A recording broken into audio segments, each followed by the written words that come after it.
Le lundi c'est pourri, enfin peut-être pas complètement pourri, mais c'est sans doute le jour le plus difficile pour aller bosser, surtout si on a sa voiture à la maison et que l'on doit prendre sa trottinette et braver les moins 25 degrés qu'il fait dehors. Comment ça j'exagère? Mais pas du tout. Bonjour à tous et bienvenue, nous sommes le lundi 17 mars 2014 et c'est le Fresh News du jour, c'est parti. This is funky fresh. This is funky fresh. Pick up on a mustard pack and grab your double cheese and fries. En général, une suite est moins réussie que l'original, mais pour Popcorn Time, il semble que ce soit l'inverse. Et oui, Popcorn Time est de retour. Nous vous le présentions la semaine dernière, il avait fermé quelques jours plus tard, mais c'est pas à cause de nous, hein. Mais l'application permettant de regarder des films en streaming grâce à la décompression des torrents à la volée, donc bien de retour. Et il est maintenant encore plus efficace grâce à une nouvelle équipe de développeurs et de nouvelles sources pour alimenter sa base de données. Pourquoi me direz-vous? C'est simple, les concepteurs du projet ont eu du mal à accepter le fait que leur appli soit jugée illégale. Ils disent donc avoir vérifié et elle ne l'est pas, et ils insistent bien en ajoutant « nous avons vérifié 4 fois ». Les développeurs argentins du projet ont cependant laissé tomber, mais étant donné que Popcorn Time ait été conçu sous forme d'un développement open source, n'importe qui peut récupérer les sources du projet et reprendre le développement. C'est ce qu'a fait YTS, une équipe de développeurs qui a déjà fait ses armes avec un autre site web de téléchargement de films et qui relance donc Popcorn Time aujourd'hui. L'appli est d'ores et déjà dispo pour Windows, Mac et Linux et il semble bien que le projet puisse survivre à de nouvelles menaces puisque plusieurs équipes semblent désormais travailler à créer de nouvelles versions du logiciel avec ses sources mises à disposition de tous. En décembre 2012, Marissa Mayer, alors aux commandes de Yahoo depuis 6 mois, annonçait le renouveau de Flickr, jadis site web incontournable pour la diffusion de photos en ligne, mais qui s'était fait largement dépasser par tous ses concurrents par manque de renouveau. En mars 2013, après une sublime deuxième version de son appli pour iPhone et iPad, ce fut au tour du site web de faire peau neuve avec, en plus, un espace de stockage offert de 1 Teraoctet pour tout le monde du jamais vu. Malgré ses efforts, il semble que Flickr n'ait toujours pas rattrapé son retard, passant brièvement de la 64e place des applis photos les plus populaires à la 9e place, mais retombant très vite à la 43e place. Le résultat était donc loin d'être concluant et Marissa Mayer a donc décidé qu'il était temps d'y remettre un coup de peinture. Selon le site américain Recode, Yahoo devrait donc dévoiler une nouvelle version de Flickr, aussi bien sur le web que dans ses applis dans les prochaines semaines.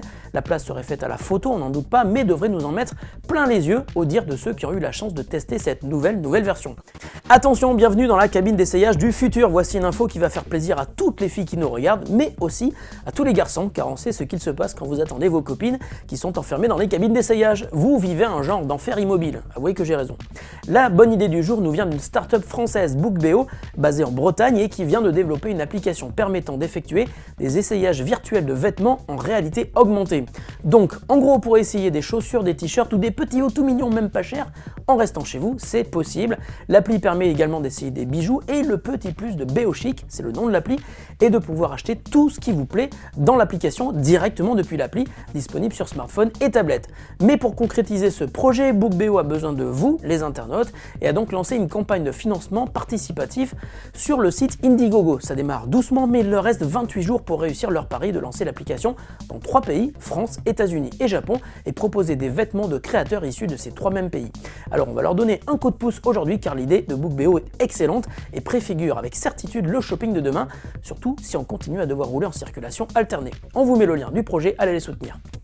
Et la question du jour nous vient aujourd'hui de Lancelot qui nous demande quelle est la meilleure application pour sauvegarder toutes les données de son smartphone Android. Et il insiste bien sur toutes les données.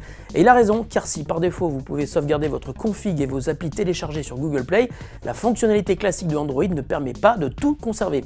Et pour cette raison, on va te conseiller plusieurs applis. La meilleure d'entre elles est sans doute Super Backup, elle est gratuite et elle marche super bien, normal.